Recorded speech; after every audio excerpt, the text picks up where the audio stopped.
अगर general category से belong करते हो तो पढ़ाई लिखाई करना छोड़ दो, कॉलेज जाना बंद कर दो, क्योंकि सरकार ने तुम्हारी पूरी फील्डिंग सेट कर दी है। हुआ कुछ ऐसा है कि जनवरी 2026 में एक एक्ट लागू किया जाता है यूजीसी के थ्रू, जहां ये बताया जाता है कि अब से ये जो ओबीसी, एसटी और एससी कैटेगरी के जो भी बच्चे हैं उनको हमेशा प्रायोरिटी में लेके चली जाएगी, उनकी बात पहले सुनी जाएगी। यहाँ तक ये कह लो कि जनरल वालों पे ध्यान ही नहीं दिया जाएगा।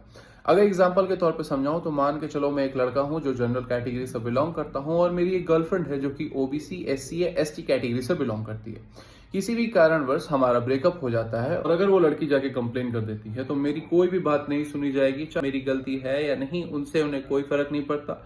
24 घंटे के अंदर में कम्युनिटी बैठेगी, तुम्हारे ऊपर एक्शन होगा, यानी मेरे ऊपर एक्शन होगा और आप जेल के सलाखों के होगे। और जैसे ये एक्ट पास हुआ है ना, कुछ केसेस भी बाहर आने स्टार्ट हो गया। मैं आपको बता दूं कि दिल्ली यूनिवर्सिटी की एक लड़की जो कि जनरल कैटेगरी से बिलोंग करती थी, उसे एक एससी कैटेगरी यानी दलित बैकग्राउंड के एक लड़के ने प्रपोज किया। लड़की ने जब मना कर दिया तो लड़के ने बोला कि भाई अब तुम भुगतोगे, और उसने यूजीसी एक्ट के थ्रू जाके लड़की के अगेंस्ट एफआईआर कंप्लेन कर दिया।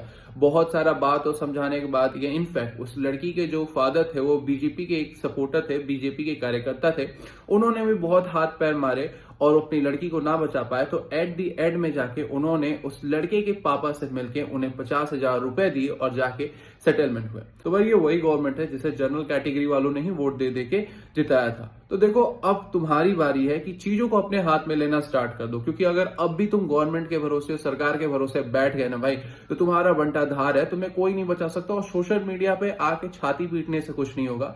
सो भलाई इसी में है, या तो छुप के घर में बैठ जाओ डरपोकों की तरह, या तो अगर आगे आ रहे हो तो चीजों को अपने हाथों में लेना शुरू कर दो, क्योंकि अब जो हालात है वो बद से बदतर होते जा रहे हैं। क्योंकि अब पता ही नहीं चल रहा है कि जिसे हम जब सपोर्ट किया करते थे अब वो हमारे अगेंस्ट में। और हाँ, जाते जाते अगर कमेंट सेक्शन में ये बता के जाना कि हमारे ऑनरेबल प्राइम मिनिस्टर यानी मिस्टर नरेंद्र मोदी और होम मिनिस्टर यानी अमित शाह की कौन सी कैटेगरी है। भाई मैं जानना चाहता हूं कि वो कौन सी कैटेगरी से बिलोंग करते हैं।